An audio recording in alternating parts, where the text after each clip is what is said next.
Two brothers took a shortcut through the New Mexico desert. Only one was ever seen again. 6 years later, a barefoot man walked into a police station, declared dead, starving, terrified. He said his brother never made it out alive. But investigators noticed something deeply wrong in his story, and the desert was hiding the truth. Before we begin, I want you to do 3 things. First, subscribe.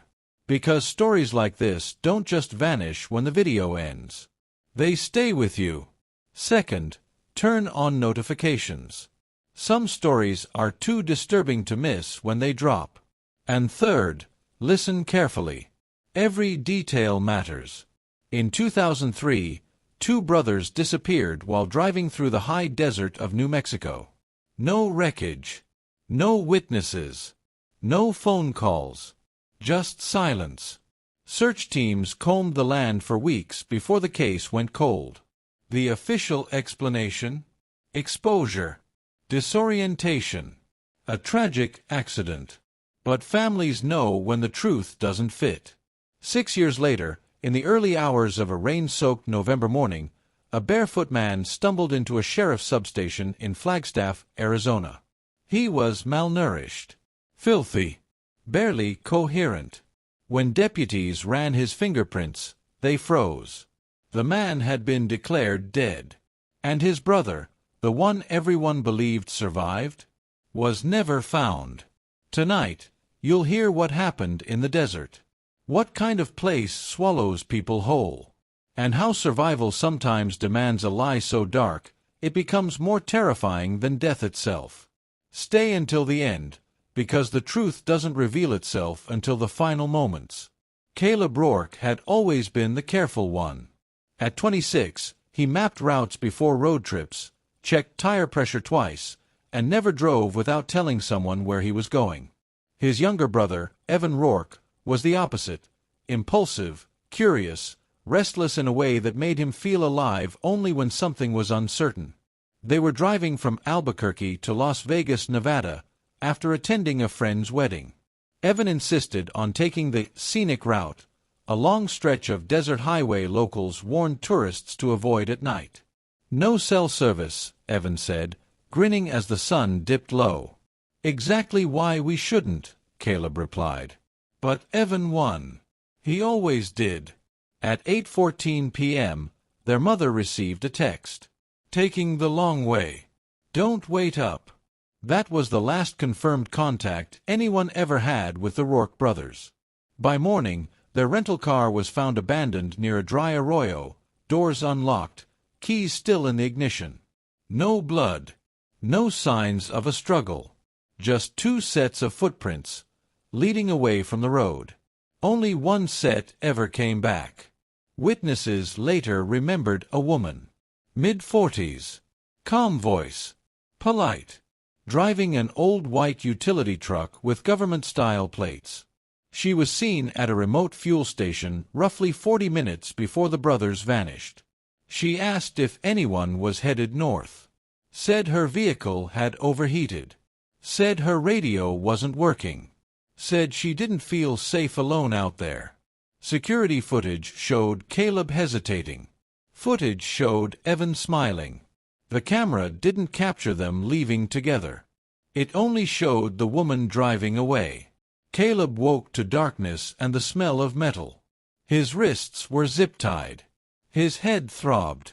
The air tasted like rust and dust. Evan was beside him, breathing, but unconscious. The room was underground. Concrete walls. No windows.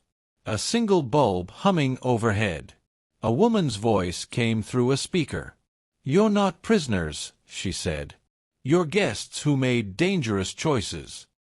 Her name, she explained, was Maribel Holt.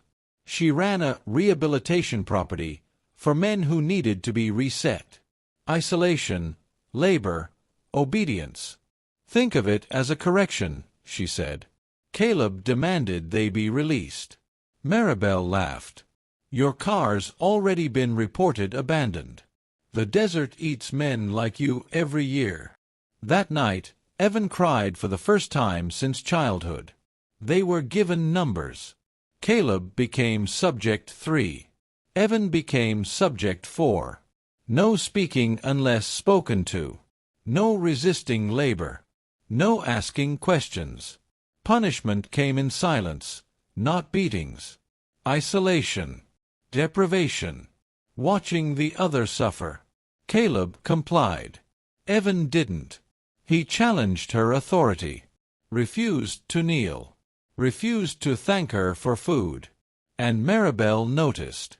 By 2 years, Caleb understood the truth. There was never an escape for both of them. Only one.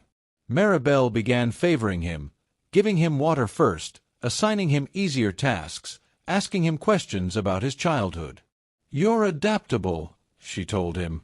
"Your brother is not."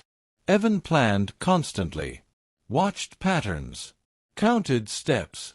Caleb warned him to stop. Evan accused Caleb of giving up. And one night, Maribel made her offer. One survives. One disappears. No witnesses. No searches. No more suffering. Caleb said nothing. But he didn't refuse. A storm knocked out the perimeter cameras. Maribel unlocked Evan's restraints herself. She handed Caleb a flashlight.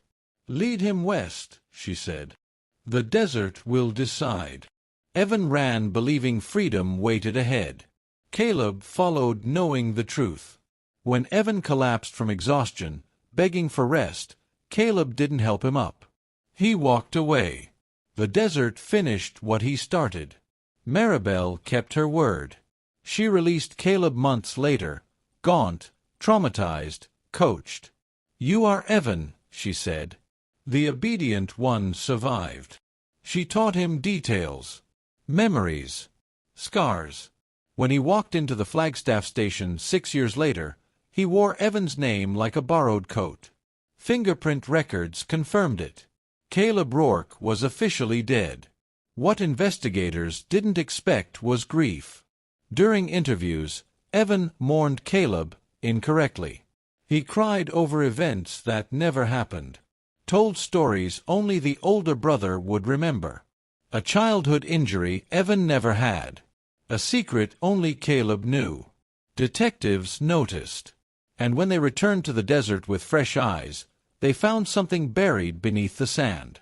Not bones. A flashlight. With Caleb Rourke's fingerprints. Survival stories often ask a simple question: what would you do to live? But the real question is harder. Who would you become? Caleb Rourke survived the desert. He survived captivity. But he didn't survive the truth. Because living at the cost of someone else doesn't end when you escape. It follows you. It speaks through mistakes. It waits patiently for the past to resurface.